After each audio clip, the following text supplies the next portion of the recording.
Well, hey, you. Well, once again, Christians were throwing tantrums last week and we didn't get our way. We got home quarantined, couldn't go meet in a building.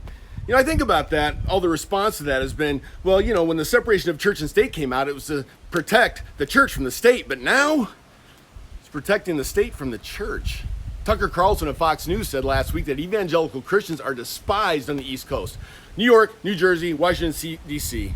And a lot of you will say, well, wait, Jesus was crucified. That's obviously our example. So we're going to head that direction anyway. We're getting picked on. That's not true. Jesus was crucified because he claimed to be God, which was blasphemy of the highest order. Alongside that, he had a ton of likes and followers. You put those two together, that's a dangerous cocktail. We get heat because we fight against the state by moaning and groaning and doing nothing to serve the greater good, to the point that they want to take away tax exemption from the churches. They think we're a waste of real estate. God says in 1 Peter 4:17 that judgment begins with his family, the church. The world's crazy and nasty. That's their role, right? And they do it really well. They get an Oscar. Why are we throwing a fit? The God's family is over here, supposed to be loving and kind, and we're bitching and complaining about home quarantine so we can't go meet in our little buildings. Well, boo-hoo. Gerald Green, a pastor from Virginia, defied the government order on Saturday, and on Saturday he died, ironically, the day before Easter, and his wife got infected too, and who knows how many people in his church, and the world laughs at our stubbornness and stupidity. Galatians 4:4 says that God sent Jesus Christ at the perfect time into the world, because when he sent Jesus Christ, there was Pax Romana, which was the Latin for Roman peace. There was that throughout the land because nationalities surrounding Rome were under Roman law. It was a time of military peace.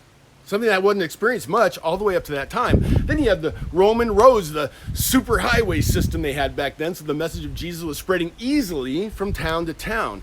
Then you had the Koine Greek language. It was a universal language of the time, making for easy translation of Jesus' words and life to everyone in the known world.